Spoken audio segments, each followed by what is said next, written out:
Hey guys, তো দেখো আজকে একটু চিকেন রান্না করছি। তো আজকে শুধু নয়, চিকেন তো প্রায়ই রান্না করি, তো প্রায় তো এরকম ভিডিও করি না, মানে আজকে একটু ভিডিও করতে ইচ্ছা করলো তাই ভিডিওটা করছি। মানে আমাদের বাড়ি মানে রবিবারের দিনটাই বেশি চিকেন রান্না হয়, তো আজও ছিল রবিবার। তো অন্য অন্য দিন হয় খুব কম। ভিডিওটা এখান থেকে স্টার্ট করলাম। তো প্রথমে দেখো চিকেনটা মানে খুব ভালোভাবে বড়মশাই তো ধুয়ে এনে দিল। তো তারপরে আমি চিকেনটা আজকে এভাবেই রান্না করছি। অন্য দিন মানে আমার যেদিন যেমন ভালো লাগে তো তেমন করেই করি। আজকে মনে হলো যে এরকম করে আগে থেকে একটু মেরিনেট করে নিয়ে তারপরে চিকেনটা রান্না করব।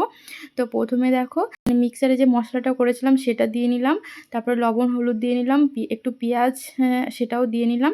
তো কিছু পেঁয়াজ আমি একটু কড়াইতে ভেজেও নেব, আর কিছু পেঁয়াজ এখানে দিয়ে আমি মাখিয়ে নেব। তো এটা হচ্ছে ধনের গুঁড়ো ছিল, জিরের গুঁড়ো, একটু লঙ্কার গুঁড়ো দিয়ে মানে আর একটু তেল দিয়ে আমি চিকেনটা একটু ম্যারিনেট করে রাখবো। তারপরে দেন আমি রান্না করব। ওইদিকে আমি মাংসর আলুটা একটু ভেজে নিচ্ছিলাম, আর এইদিকে আর মাংসটা আমি একটু ম্যারিনেট করে একটু রেখে দেবো। তো তারপরে তো ওইদিকে দেখো বড়মশাইকে একটু জিজ্ঞাসা করলাম তেল কতটা দেবো। তো বড়মশাই দেখো বলেও দিচ্ছিল যে ও আজকে আমার রান্নার হেল্পার, মানে পার্টনার। তো আমার লাইফ পার্টনারও, এদিকে আমার আজকে রান্নারও পার্টনার। তো আমার বড়মশাই খুব হেল্প করে।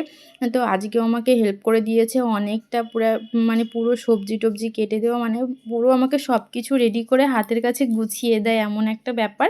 মানে ও তো মানে প্রায় মানে হয়তো বাড়ি থাকলে আমার কোনো কষ্টই করতে হতো না, ওই সবটা সামলে নিত। কিন্তু ও যেহেতু বাড়ি থাকে না, ওই শনি রবিবারটা থাকে, তো আমার শনি রবিবারটা অনেক হেল্প করে দেয়।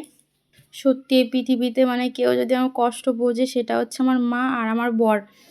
তাছাড়া কেউ নেই এই দুনিয়াতে আমার কষ্টটা একটু বোঝার। এদিকে বলতে বলতে আমার আলুটাও ভাজা হয়ে গেছে। তারপরে দেখো আমি একটু তেল দিয়ে জিরে, তেজপাতা আর শুকনো লঙ্কা আর পেঁয়াজ ভেজে নিয়ে তারপরে আমি মাংসটা ঢেলে দিলাম, আর অনেকক্ষণ ম্যারিনেট করতে রেখে দিয়েছিলাম।